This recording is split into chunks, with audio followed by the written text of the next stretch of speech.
오늘 설교 제목이 그 생명을 보존하게 하라. 본 헤프라고 하는 유명한 신학자가 오늘 우리 신앙에 적이 두 개 있는데 그것이 뭐냐면 회개 없는 값싼 은혜, 그 다음에 편애주의 신앙이라고 했습니다. 현대 기독교의 가장 위험한 요소이다라고 경고했고요. 이 보네프가 이 값싼 은혜를 이렇게 표현했습니다. 이렇게 설명했습니다. 앞에 나와 있듯이 회개 없는 용서, 고백이 없는 세례, 교제가 없는 성찬, 십자가 없는 은혜, 희생이 없는 제자도, 생활이 없는 그리스도, 이것이 바로 값싼 은혜이다. 이 값싼 은혜가 되는 중요한 이유가 뭐냐면 한마디로 우리가 받은 구원의 이 가치가 얼마나 큰가를 깨닫지 못하고, 두 번째는 그걸 너무 자주 잊어버리기 때문이다. 그래서 구속의 은혜는 기회가 주어질 때마다 전하고 듣는 것이 중요하고요. 그래서 어떤 목사님은 이렇게 얘기했습니다. 십자가가 빠진 설교는 설교가 아니다. 물론 너무 극단적인 이야기지만 그 정도는 아니지만 언제나 우리는 기회가 주어지는 대로 구속의 은혜를 기억하고 나눌 수 있어야 되는데, 오늘 그 구속의 은혜를 나눌 수 있는 본문입니다. 오늘 노아홍수 이야기거든요. 이 노아홍수 이야기에서 빠질 수 없는 것이 방주죠. 여러분, 왜 수천 년 전 이스라엘에 일어났던 노아홍수 이야기를 지금 들어야 하느냐? 그 이야기가 바로 오늘 저와 여러분의 이야기이기 때문에 그렇습니다. 신학적인 용어로 예표론이라는 것이 있거든요. 이 예표론이 뭐냐면 미리 예를 들어서 보여준다는 것입니다. 이 영화로 생각하면 이해하기 쉬운데요. 우리 보통 예고편, 본편 그러잖아요. 그래서 구약 성경에는요 예고편들이 참 많습니다. 본편이 무엇일까요? 본편은요 예수 그리스도입니다. 예수 그리스도의 구속의 은혜가 본편이에요. 그래서 구약의 모든 성경은 사실 바로 예수 그리스도의 구속을 가르치는 그런 본문들이 참 많습니다. 맥이 있다고, 성경의 맥이라고 그러죠. 자, 몇 가지 한번 볼까요? 예를 들어 볼까요? 자, 유월절 어린 양, 이스라엘이 출애굽할 때 유월절의 어린 양을 잡고 문설주에 피를 발라라, 이거 있죠. 자, 저 유월절 어린 양은 누구를 가리킵니까? 바로 이 땅에 유월절 어린 양으로 오신 예수 그리스도를 가리키는 거죠. 그 다음에 여러분, 구약의 광야의 놋뱀, 그 놋뱀, 이거 무엇을 강조합니까? 바로 십자가에 높이 달려 인류의 구원자가 되신 예수 그리스도를 또 상징하는 것입니다. 여러분, 아브라함이 자기 아들을 이삭을 데리고 모리아산에 올라갔습니다. 그리고 아들을 그냥 죽이려고 했습니다. 하나님 그렇게 명령하셨죠. 물론 다른 수풀에 걸린 양을 준비해서 죽이진 않았지만, 이걸 왜 이런 모습을 보여줍니까? 바로 하나님의 아들인 예수 그리스도께서 십자가의 죽음으로 온 인류를 구속할 것을 미리 예고편으로 보여주신 거죠.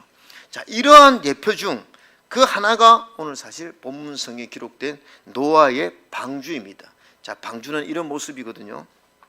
이런 모습인데요. 자, 이 방주도 사실 예수 그리스도 구속의 은혜를 우리에게 보여주고 있는 겁니다. 그래서 첫 번째, 우리가 노아의 방주를 통하여 우리가 받은 구원의 은혜를 기억해야 된다는 것이죠. 자, 여러분, 이게 얼마나 큰 은혜인가를 우리가 깨달아야 됩니다. 자, 13절 한번 읽어볼까요? 13절 시작. 하나님이 노아에게 이르시되 모든 혈육 있는 자의 포악함이 땅에 가득함으로 그 끝날이 내 앞에 이르렀으니 내가 그들을 땅과 함께 멸하리라. 오늘 하나님이 심판을 선포하셨습니다. 근데 여러분 아셔야 되는 게 있습니다. 우리 하나님은요 죄를 지을 때마다 즉각적으로 반응하시거나 또 즉각적으로 심판하지 않습니다. 하나님은 항상 이런 부분에 더디하십니다. 인내하시고 참으십니다. 하나님 우리의 죄를 너무 잘 알고 계시죠. 그리고 우리 하나님은 심판의 근세를 가지고 있습니다. 만약에요 우리 하나님이 즉각 심판을 매번 하신다, 뭐 하나 잘못하면 팔 부러지고 다리 부러지고 이러면요 살아남을 자가 어디 있겠습니까? 저는요 왜 하나님이 이 땅에 강포가 가득했다, 하나님이 도저히 참을 수 없는 그런 심판을 선포할 수밖에 없는 상황 속에서 왜 하나님이 노아에게 방주 설계도를 주셨는가요? 그냥 심판하시면 되지. 그리고 노아가 이 방주 설계도를 받았고 노아가 이 방주를 짓는 데는요 한 100년 가까이 걸렸습니다. 그 100년이라는 시간이 엄청 긴 시간이잖아요. 아니 하나님이 방주 만들려면 1개월 만에 만들 수도 있고 한 주 만에도 만들 수 있는데 하나님이 노아에게 이 방주의 설계도를 주면서 이거를 치어라고 한 것입니다. 너무 긴 시간이에요. 왜 하나님이 이렇게 긴 시간을 주셨을까요? 그것은 바로 하나님이 심판의 유예 시간을 주기 위해서. 자, 베드로후서 2장 5절 한번 읽어볼까요? 같이 한번 읽어봅시다. 시작. 옛 세상을 용서하지 아니하시고 오직 의를 전파하는 노아와 그 7 식구를 보존하시고 경건하지 아니한 자들의 세상에 홍수를 내리셨으며. 자, 보세요. 오직 의를 전파하는 노아. 여러분, 노아는 어떤 사명이 있었냐면 의를 전파하는 거예요. 너희들 이 방주 안에 들어오면 산다. 이걸 전파하기 위해서 하나님이 이것을 허락하신 거죠. 여러분, 구약성경에 요나가요, 하나님의 소명을 받고 마음속에 화가 났습니다. 그리고 하나님에게 불순종했어요. 왜냐하면 하나님, 니느웨 같이 저렇게 악한 놈들 그냥 심판하고 지옥에 보내버리지 왜 저들에게 메시지를 전합니까? 그러니까 이 요나는요, 이 불편했거든요. 니느웨는 그 당시 너무나 잔인한 그런 백성들이었어요. 하나님 심판하시면 되지. 근데 하나님은요, 이 니느웨도 그들이 회개하고 구원받고 용서받기를 원하신 것입니다. 하나님은 언제나 오래 참으십니다. 언제까지? 자, 13절에 보면 모든 혈육이는 자의 포악함이 땅에 가득함으로 하나님이 이 죄가 땅에 가득히 찰 때까지 하나님은 기다리십니다. 그러나 반드시 하나님이 이 죄에 대해서 심판하신다는 거죠. 그래서 로마서 1장 18절에 하나님의 진노가 불의로 진리를 막는 사람들의 모든 경건하지 않음과 불의에 대하여 하늘부터 나타나나니. 여러분, 그래서 철로 역정을 지은 존 번연은요, 세상을 가리켜 뭐라고 합니까? 장망성이다. 반드시 최후의 심판을 받는다고 하는 거죠. 여러분, 노아 홍수 때 하나님이 물로 심판하겠다고 했습니다. 진짜 물로 심판하셨어요. 하나님이 무지개를 만드시고 이제는 내가 물로는 심판하지 않겠다고 그랬습니다. 그런데 예수님이 땅에 오셔서 마지막 심판을 말씀하시고 요한계시록에는 불로서 이제는 이 불로서 이 세상을 심판한다고 그랬습니다. 제가 이전에요, 일본의 나가사키에 원자탄 터진 거 뭐 박물관이 있어서 그 피해를 보니까요, 와, 이 원자탄 어마어마합니다. 그래서 저는 제 그냥 생각에 마지막에 이 땅에 하나님의 심판을 받을 때는 아마 핵이 다 터져서 불로서 심판받지 않을까, 아마 저는 그런 개인적인 생각을 하고 있습니다. 어쨌든 오늘 하나님이 심판하시겠다는 거예요. 심판하시겠다는 것입니다. 근데요, 히브리서 9장 27절에도 한 번 죽는 것은 사람에게 정하신 것이요 그 후에는 심판이 있다고 했습니다. 이미 선고가 내려진 상태예요. 자, 노아 홍수 때도 하나님 이미 선고가 내려졌습니다. 저는 지금 대한민국이요, 정치적으로 헌재의 판단을 다 관심을 가지고 있습니다. 그 헌재의 판단이 왜 중요합니까? 이 단심이라고 그래요. 내가 이번에 뭐 그런 거 보니까 헌재는 한 번으로 끝낸다는 것입니다. 그래서 이게 두려운 거죠. 자, 우리가 보통 일반 죄를 지을 때 지방법원, 고등법원, 대법원 몇 번의 기회가 있지 않습니까? 근데 헌재는 한 번 딱 선고가 내려지면 끝이에요. 돌이킬 수 없는 것입니다. 근데 오늘 하나님의 심판은 단신 것 같습니다.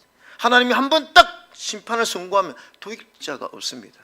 근데 무엇이 은혜입니까? 무엇이 은혜입니까? 여러분, 하나님은 심판을 선포하셔도요, 항상 구원의 길을 열어놓으신다는 사실을 믿으면 아멘합시다. 그게 은혜예요.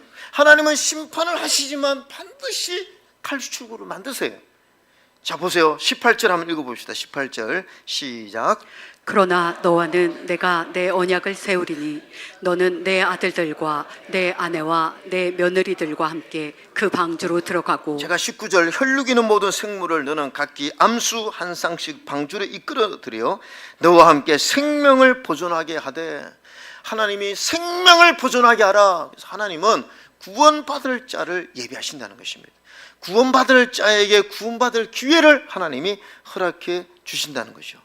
제가 지난주에 노아는 여호와께 은혜를 입었더라. 물론 노아가 하나님을 가까이 해서 하나님께 은혜를 입었지만 더 근본적으로, 더 근원적으로 노아가 구원을 받을 수 있었던 것은 하나님께 은혜를 입었기 때문입니다. 그래서 여러분, 하나님께서 노아에게 방주의 설교들을 주신 것이 이게 은혜예요. 하나님이 그 생명을 보존할 계획이 없었다면요, 그 누구도 구원을 받을 수가 없는 것입니다. 그래서 은혜 중에 은혜가 무엇입니까?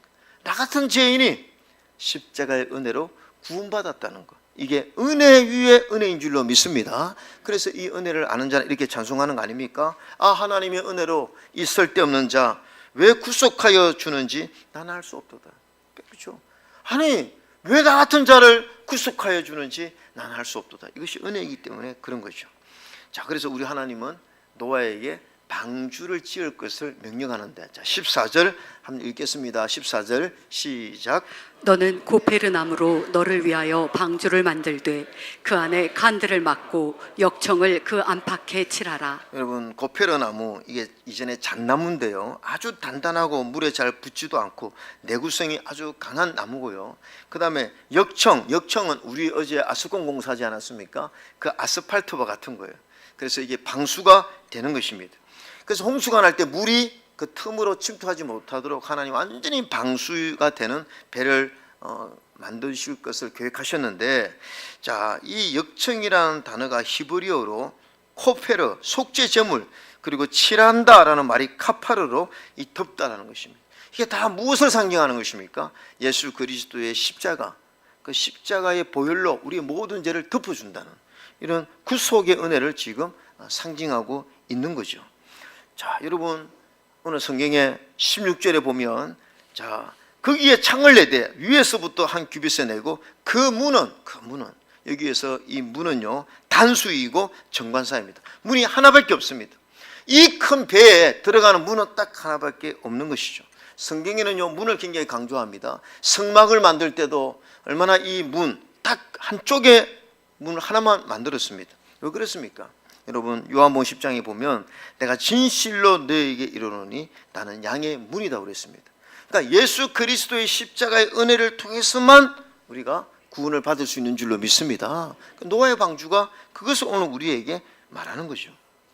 여러분, 제가 이번에 그 인체의 신비 그 다큐를 잠깐 봤는데, 야, 참 이게 감사한 게 뭐냐면 그걸 보니까 내가 인간으로 태어난 것이 너무 감사하더라고요. 인간으로 태어난 것. 여러분, 우리가 사람으로 태어난 것이 여성의 난자와 남자의 정자가 수정이 되어 임신이 되는데 단 하나의 정자만이 수정이 될 수 있대요. 그래서 내가 태어날 확률은 1350억 분의 1의 기적으로, 그 많은 경쟁을 뚫고 1350억 분의 1로 태어난다는 거예요. 그래서 그거 보니까, 야, 내가 이 땅에 수많은 동물들도 많은데 인간으로 태어난 거 참 감사하다, 그런 생각을 했습니다. 그것도 두 번째, 여러분, 구원 방주 밖에 있는 사람들이 더 많은데 우리는 방주 안에 들어와 있는 줄로 믿습니다. 이 방주 안에 들어와 있는 것이, 그리스도 안에 있는 것이, 구원받은 자로 사는 것이 얼마나 큰 은혜입니까? 가만히 돌이켜보면요, 정말 내가 방주 안에 들어와 있다는 것 자체가 은혜라는 것입니다. 두 번째는요, 이 방주는요 하나님이 운행하신다는 거예요. 방주는. 자, 아까 그 그림 한 번 더 보여줄까요? 방주 그림. 저는 이 방주는요 나무 상자 같이, 이 크기는 축구장 하나 정도로 있는데, 이 신기한 게 있습니다. 이 세 가지가 없어요. 운전 장치가 없어요. 그 다음에 조향 장치가 없습니다. 그래서 세 번째, 동력 장치가 없어요. 그러니까 운전석도 없고 뭐 동력도 없고, 그런데 이 방주가 어떻게 움직였을까요? 이 물 흐르는 대로 흘러갔을까요? 여러분, 창세기 8장 4절에 보면, 4절 한번 볼까요? 8장 4절에 같이 읽읍시다. 시작. 일곱째 달 곧 그 달 11의 날에 방주가 아라랏산에 머물렀으며. 여러분, 이게 기적입니다. 왜냐하면, 자, 비가 40일 내렸지만 이 방주가 물에 떠다니는 시간 그 1년 가까이 떠다녔거든요. 자, 여러분 알다시피 배가요 물이 이제 점점 줄어드는 겁니다. 그럼 배가 가다가 암초에 부딪히면요 배는 박살 나는 거예요. 그런데 그렇게 물이 줄어들면서 그 많은 곳을 떠다니면서 어떻게 암초에 한 번도 안 걸리고 딱 정확하게 11의 날에 아라랏산에 머물 수 있었을까요? 여러분, 하나님이 이 방주를 운행하신 줄로 믿습니다. 보이지 않는 힘으로 역사하신 거예요. 우리 방주 안에 들어와 있는 자입니다. 여러분, 우리 인생도요 우리 힘으로 살아가는 것 같지만 그렇지 않습니다. 보이지 않는 하나님이 우리 인생을 인도하시는 줄로 믿습니다. 여러분 뜻대로 뭐가 안 되면요 하나님이 강력하게 우리 인생의 방향을 튼 거예요. 하나님이 하나님의 방법으로 우리 인생을 진리 가운데로 인도하시는 줄로 믿습니다. 신약 성경에 보면 예수님이 제자들과 갈릴리 바다를 여행하는데 큰 강풍이 불어닥쳐요. 이 제자들이 우리 죽게 된 거죠. 아니 배를 타고 있는데 강풍이 일어나니까 죽게 되었다고 했습니다. 그때 예수님이 자다가 일어나서 바람을 꾸짖어 버렸어요. 그리고 강풍을 잔잔하게 만들어 버렸습니다. 저는 이 말씀 보면요, 우리 인생 살다 보면요, 우리 인생을 배를 타고 간다 생각해 봅시다. 날씨 항상 좋을 때만 있습니까? 갑자기 바람이 불 때도 있고요, 강풍이 일어날 때가 있고요, 태풍이 일어날 때가 있습니다. 그럴 때마다 우리 주님 깨어나셔서 그 바람을 꾸짖는 줄로 믿습니다. 그래서 우리 인생이 안전한 거예요. 우리 인생에 언제나 위험과 어려움과 고난이 있지만 하나님이 우리와 함께 하셔서 우리 인생을 보이지 않는 가운데 인도하는 줄로 믿습니다. 그래서 우리의 삶이 은혜라는 것이죠. 여러분, 구약 성경에 불기둥 구름기둥으로 이스라엘 인도하셨듯이 오늘 방주 안에 있는, 또 그리스도 안에 있는 저와 여러분들을 우리 하나님은 날마다 인도하는 사실을 믿어야 됩니다. 마지막 하나로 말씀드리면 뭐가 은혜냐? 하나님의 말씀대로 준행하는 것이 은혜입니다. 하나님 말씀대로. 자, 22절 한번 읽어볼까요? 22절 같이 한번 읽습니다. 시작. 노아가 그와 같이 하여 하나님이 자기에게 명하신 대로 다 준행하였더라. 여러분, 이거 한 구절이지만요, 한번 생각해 봅시다. 하나님 노아에게 방주의 설계도를 주셨어요. 여러분, 이 방주 어마어마하게 큰 겁니다. 근데 노아가 이 설계도를 받고 하나님 말씀대로 준행하기 위해서는요, 매일매일 반복되는 인생이에요. 사람들이 조롱도 했을 거예요. 아니 왜 산에다가 배를 지느냐고. 그리고 엄청난 에너지가 들어갔을 거 아닙니까? 온 인생을 여기에 집중했습니다. 그런데 여러분, 어떻게 보면 노아가요, 이 하나님의 뜻을 이루는 일에 노아가 쓰임 받았다는 거예요. 이게 은혜라는 거예요. 하나님은 아무에게나 설계도를 주지 않았습니다. 오직 노아에게 이 설계도를 주셔서 노아는 하나님의 명령에 순종하고 하나님의 나라를 위해서 준비할 수 있는 그 헌신의 기회를 가진 것이 은혜라는 거죠. 여러분, 지금 우리가 노아를 위대하게 보지 그 당시 입장이라면 얼마나 이게 가성비 없는 무의미한 일처럼 보였을까요? 그러나 노아는요, 하나님의 사명을 이루고 살았다는 것입니다. 저는 오늘날 방주는 교회라고 생각합니다. 교회가 존재하는 한 문이 열려 있습니다. 방주가 지어질 때 문이 열려 있은 것처럼 교회가 존재하는 한 문이 열려 있는 상태입니다. 심판이 오면 기회가 없지만 교회가 있는 동안에 우리가 이 교회를 세워나가면요, 이 교회를 통해서 열려있는 문을 통해서 잃어버린 영혼이 주님 앞으로 돌아오는 줄로 믿습니다. 이런 일에 우리가 쓰임받는 것이 얼마나 귀한 일입니까? 여러분, 솔로몬이요, 성공한 사람 아닙니까? 대단히 성공한 사람입니다.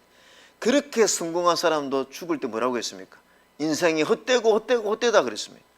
그렇게 성공한 사람도 헛된 인생을 살았는데 우리는 뭡니까? 우리는 이 땅에 살면서 주님의 나라를 위해 선신하고 주의 몸된 교를 세워나가면서 잃어버린 영혼을 주님 앞으로 인도하는 데 쓰임받았다면 우리의 인생은 저 영혼과 연결되어 있는 줄로 믿습니다. 그러니까 우리 인생이 가치 있는 인생을 산다는 거죠. 여러분, 우리가 방주 안에 들어와 있는 것도 감사한데 주님 앞에 헌신할 수 있는 것, 주님의 일에 동참할 수 있는 것이 얼마나 큰 은혜입니까? 이번에 아까 제가 강구했지만 제 아들이 결혼합니다. 모르시는 분을 잠깐 소개하면요, 그 아들이 여의도 침례교회 지금 전도사로 이제 사역하고 있는데요, 제가 개척 초기 때 참 그때 이런 기도를 많이 했습니다. 하나님, 우리 교회가 쓰임받게 도와주십시오. 우리 교회 학교에 많은 주의 종들이 일어나게 도와주십시오. 그런데 수년이 지나도 한 사람도 신학교 가야 되겠다고 말하는 사람이 없어서 이게 아닌가 보다, 좀 요즘은 시대가 그런 시대가 아닌가 보다 하고 기도를 그냥 거의 포기하다시피 했는데 한참 지난 후에 응답이 왔어요. 근데 그 응답이 제 아들이 응답이 온 겁니다. 군대 가서 자기는 뭐 기계공학을 했으니까 미사일 부대에 가면 미사일을 만질 줄 알았대요. 근데 미사일 부대를 가니까 24시간 보초만 서고 있었대요. 2년 동안. 그 보초 서면서 너무 힘든 시간에 하나님께 부름을 받았다고, 자기가 주여종 되겠다고. 제가 기뻤을까요? 제가 기뻤을까요? 할렐루야! 이렇게 해야 되는데 사실 한편으로는 감사한데 한편은 되게 부담스럽더라고요. 왜냐하면 이 목회라는 게 쉬운 길이 아니잖아요. 그래서 어쨌든 그랬는데 지금은 참 감사해요. 아들이 주의 종 되는 거 참 감사한데, 며느리 될 우리 자매를 제가 소개하면, 그 제 며느리 아빠가 제 한 3년 후배 되는 우리 침례교단 목사입니다. 강원도 행성에서 개척에서 한 20년 목회하다가 3년 전에 암으로 돌아가셨어요. 근데 사모님이 아마 아가씨 때 선교사로 헌신한 적이 있었던가 봐요. 남편이 이제 죽으니까 이제 필리핀에 지금 선교사로 한 3년 지금 그 코피노 사역의 선교사로 헌신하고 있고, 그래서 목회자 자녀입니다. 제가 이제 결혼식을 앞두고 기도하는데 하나님께 뭐가 감사하냐면 이런 생각이 들었어요. 제 아들이 며느리와 결혼을 해서 아이를 낳으면 친할아버지 여기서 접니다. 친할아버지가 목사예요. 그리고 친할머니 박미정 사모입니다. 사모죠. 외할아버지가 지금 하나님 나라 가셨지만 목사예요. 외할머니는 지금 선교사예요. 아빠는 목회자고 엄마가 사모예요. 야, 대단하더라고요. 믿음의 가정을 이루는. 저는 저희 집안에서 제가 처음 예수 믿었어요. 저 혼자 예수 믿었는데 하나님이 참 축복해 주셔서 우리 가정을 통해서 이제 계속해서 하나님의 사역을 이룰 수 있는 이 일에 우리 가정이 쓰임 받는다 생각하니까 이게 감사하더라고요. 여러분, 여러 가지가 감사하지만 우리가 이 땅에 살면서 부족하지만 하나님의 일에 쓰임 받는 거, 이것이 또 은혜고 저는 축복인 줄로 믿습니다. 사도 바울이 이렇게 고백했습니다. 나의 나된 것은 하나님의 은혜다. 내가 많이 수고했는데 나중에 돌이켜보니까 내가 하나님이 일을 하는 것도 내 힘으로 한 것이 아니라 하나님이 은혜를 주셔서 내가 이 일을 감당한다고 고백하지 않았습니까? 여러분, 오늘요 이 노아 이야기를 통해서 우리가 인간으로 태어난 것 감사해야 돼요. 두 번째, 방주 밖에 있는 사람들이 많은데 그 방주 안에 들어와 있는 것 감사해야 돼요. 또 부족하지만 목사로, 장로로, 목자로, 우리 교회 주례 교사로, 성가대원으로 우리가 하나님 앞에 부족하지만 하나님의 나라를 위해서 조금이라도 헌신할 수 있는 이 일에 우리가 쓰임 받는 거 감사하시기 바랍니다. 그래서 필립 얀 씨가 이런 말을 했습니다. 놀라운 하나님의 은혜라는 책에서 기독교의 위대한 개혁은 없었던 것을 새로 만들어낼 때 이루어지는 것이 아니다. 그죠? 그것은 이미 있는 것을 새롭게 볼 수 있을 때 시작된다. 우리에게 있는 것이 많은 줄로 믿습니다. 우리가 받은 이 은혜를 기억해서 여러분 그 은혜를 유지하는 여러분 되시기를 주의 이름으로 축원합니다. 아멘.